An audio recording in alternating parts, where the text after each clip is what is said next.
નમસ્કાર મારા વાલા ગુજરાતી મિત્રો, જાગો જોગી જાગો ચેનલમાં આપનું સ્વાગત છે. તો આજે આપણે વાત કરીશું કે સત્યની શોધના 3 માર્ગ. તો આજે આપણા હિન્દુ ધર્મમાં આપણે જોઈએ છીએ કે સત્યની શોધના અસંખ્ય માર્ગ થઈ ગયા છે અને 3 માર્ગ ઉપર લોકો પૂરેપૂરા વળી ગયા છે. તો સત્યના 3 માર્ગ કયા છે અને કયા માર્ગથી તમે સત્યને જાણી શકો છો? અત્યારે 3 માર્ગો વધારે ચાલી રહ્યા છે. પહેલો તો એક માર્ગ છે વિજ્ઞાનનો, બીજો માર્ગ છે કર્મકાંડનો અને ત્રીજો માર્ગ છે સમર્પણનો. તો આ 3 માર્ગ ઉપર અત્યારે બધા ચાલી રહ્યા છે. તો સૌથી શ્રેષ્ઠ માર્ગ કયો છે?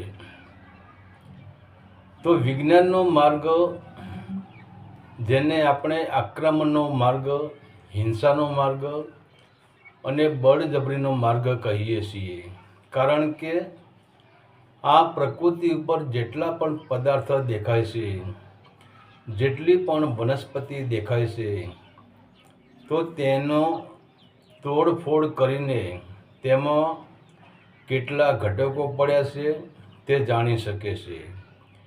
જેમ કે આપણે એક ફૂલની વાત કરીએ તો તે ફૂલને જો વિજ્ઞાન જોઈ જાય તો વિજ્ઞાન તે ફૂલને પહેલાં તો તોડી લેશે, પછી તેના ટુકડા કરી લેશે અને તેની તપાસ કરે છે કે આમાં કેટલા પ્રકારના ખનિજ તત્વો પડેલા છે. તો વિજ્ઞાનને રાસાયણિક પદાર્થો તે ફૂલમાંથી મળી રહે છે. કેમ કે કયા પ્રકારના ખનિજ તત્વથી ફૂલ બન્યું છે તે બધું જ ખનિજ પદાર્થો વિજ્ઞાન અલગ અલગ કરી શકે છે અને તે ફૂલની પ્રક્રિયા કરીને તે અત્તર પણ બનાવી શકે છે. પરંતુ વિજ્ઞાન તે ફૂલના સૌંદર્યને નથી જાણી શકતું, તેના ખુશ્બુનો આનંદ નથી લઈ શકતું અને તે ફૂલમાં રહેલ સૌંદર્યને વિજ્ઞાન બળાત્કાર કરી લેશે અને તેને કચડી નાખે છે. પરિણામે વિજ્ઞાન, તે ફૂલ તો વિજ્ઞાનીને મળી જશે, પરંતુ તે ફૂલનું સૌંદર્ય અને તે ફૂલની લાલીથી વિજ્ઞાન વંચિત રહી જાય છે. અને એ જ ફૂલમાં પરમાત્માની સુંદરતા, પરમાત્માની લાલી અને પરમાત્માની ખુશ્બુ છુપાયેલી હતી. તેને વિજ્ઞાન જાણી શકતું નથી.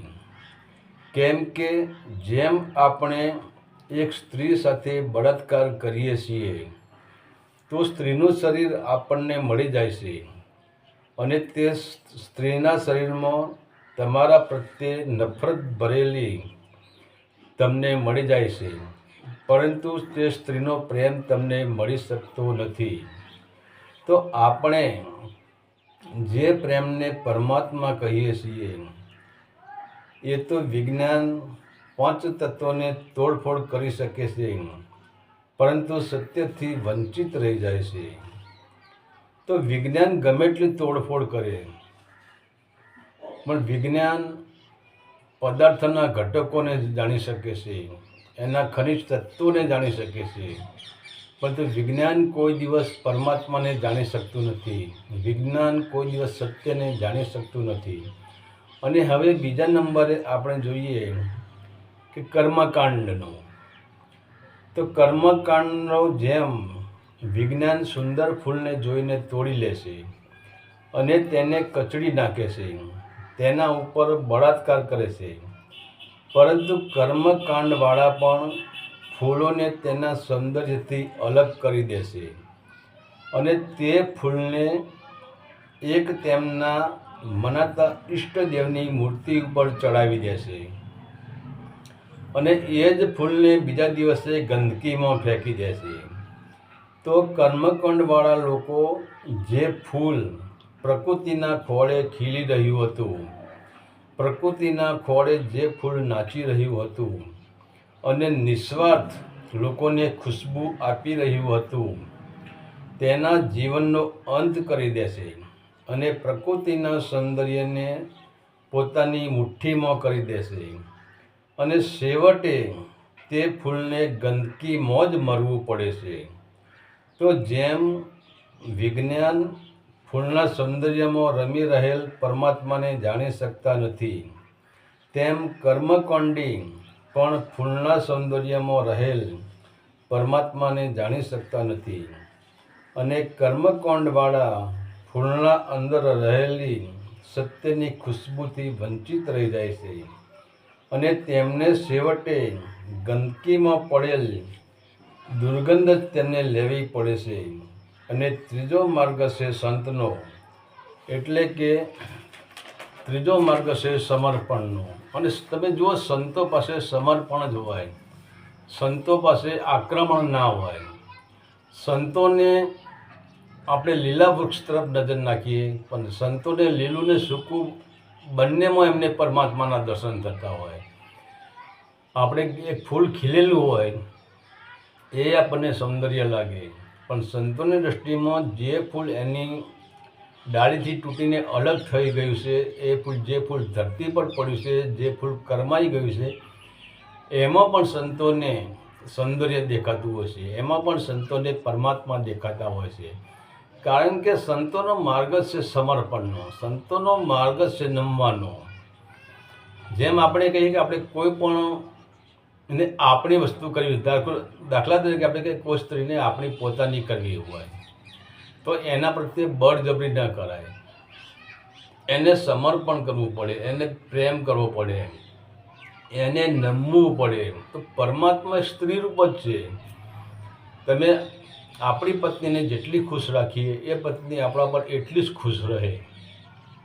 તો પરમાત્મા સ્વયં સ્ત્રી રૂપ છે અને જેટલા તમે પરમાત્માને નમો, પરમાત્માને સમર્પણ કરો, પરમાત્માને પ્રેમ આપો, એટલું જ પરમાત્માને આપણે જાણી શકીએ છીએ, એટલું જ સત્યને આપણે જાણી શકીએ છીએ. તો હવે વિજ્ઞાનવાળા ફૂલ તોડી નાખે છે. કર્મકાંડી જે મનુષ્ય હોય એ પણ ફૂલને તોડીને એની શાખાથી અલગ કરી લે છે, પરંતુ સંતો કોઈ દિવસ ફૂલને તોડતા નથી. તો સંતો ફૂલને જુએ છે, ફૂલને સમર્પિત થાય છે, ફૂલને નમન કરે છે. તો સમર્પણના માર્ગમાં ઝૂકવાનું થાય છે, સમર્પણના માર્ગમાં નમવાનું થાય છે, પ્રાર્થના થાય છે. તો જ્યારે કોઈ સંત ફૂલને જુએ છે તો પહેલાં તો તેનું હૃદય તે ફૂલને નમન કરે છે, તેનું હૃદય તે ફૂલને ઝૂકે છે અને તેના પૂરા શરીરમાં પરમાત્માની પ્રાર્થના રૂપી અહોભાવ પ્રગટ થાય છે. અને અહોભાવ પ્રગટ થતો જ પૂરા શરીરમાં પ્રેમના તરંગોની ઉત્પન્ન થાય છે. ત્યારબાદ ભલે તે ફૂલના સૌંદર્યને બહારની આંખથી જોઈ રહ્યો હોય, પરંતુ અંદરની આંખથી એ જ ફૂલનું સૌંદર્ય સ્વયં પરમાત્માની લાલી બની જાય છે અને ત્યારે જ એ જ ફૂલના સૌંદર્યમાં ફૂલ ખોવાઈ જાય છે અને સિર્ફ પરમાત્મા જ રહી જાય છે. કારણ કે ફૂલમાં પણ તે પરમાત્માના જ દર્શન કરે છે. ત્યારે તેને સંત અંદરથી અને બહારથી સંપૂર્ણ શૂન્ય બની જાય છે. તો જ્યારે સંતો ફૂલને જુએ છે ને, ત્યારે સંતોનું હૃદય એ ફૂલની જે સૌંદર્ય હોય, તો સંતોની દૃષ્ટિમાં ફૂલ રહેતું જ નથી. ફૂલ રહે તો બે પણ થાય, હું અને ફૂલ બે થઈ ગયા, એક જોવાવાળો અને એક સામે ફૂલ છે. પણ સંતોની દૃષ્ટિમાં ફૂલ રહેતું નથી. એ સૌંદર્ય લાલી મેરે લાલ કી જીત દેખું તિત લાલ और लाली देखन मैं चली तो मैं भी हो गई लाल. જ્યારે સંતોની દૃષ્ટિ ફૂલ પર પડે છે ત્યારે ફૂલ ખોવાઈ જાય છે, ફક્ત શું સૌંદર્ય જ બચે છે. અને એ સૌંદર્ય પણ શું છે? સૌંદર્ય એ સ્વયં પરમાત્માનું સૌંદર્ય જ બચે છે, સત્યનું સૌંદર્ય જ બચે છે. અને બસ સંતોની દ્રષ્ટિ એટલી નિર્મળ થઈ જાય છે કે જેટલી ફૂલની કોમળતા છે, જેટલી ફૂલના સૌંદર્યમાં કોમળતા છે, એટલી સંતોની દ્રષ્ટિ નિર્મળ થઈ જાય છે. અને સ્વયં એ ફૂલમાં સંતો સત્યના જ દર્શન કરી શકે છે, પરમાત્માના જ દર્શન કરી શકે છે. અને એટલે જ કહેવાય છે કે અત્યારે આપણે જોઈએ છીએ કે આજે વિજ્ઞાન હરણફાળ ભળી રહ્યું છે, એમ છતાં તે જીવનમાં પરમાત્માની સુધી પ્રાપ્તિ કરી શકવાનું નથી. તો કર્મકાંડીઓ અનેક પ્રકારના કર્મકાંડ કરે, વેદ વાંચે, શાસ્ત્રો વાંચે, ભજન કરે, કીર્તન કરે, મોટા મોટા મંદિરો બનાવે, તીર્થસ્થાનો બનાવે, મોટા મોટા મંત્રોચ્ચાર કરે, મોટા યજ્ઞ કરે, કોઈ પણ પ્રકારનું કર્મકાંડ કરે, કે ચાહે કે આપણા હિન્દુ ધર્મમાં જેટલા પુસ્તકો હોય એ બધા કંઠસ્થ કરી લે, એમ છતાં એ પરમાત્માને પામી શકવાનું નથી. કે આ બધા ફૂલને કચડાઈ નાખવાનો રસ્તો છે. ફૂલને કચડાવવાથી ફૂલનું સૌંદર્ય ખોવાઈ જાય છે, અને સૌંદર્ય એ જ પરમાત્મા છે. અને જ્યારે સંતની દ્રષ્ટિ ફૂલ ઉપર પડે છે ત્યારે સંત સ્વયં ચૂકી જાય છે. હરિ ઓમ તત્સત. આદેશના પ્રણામ.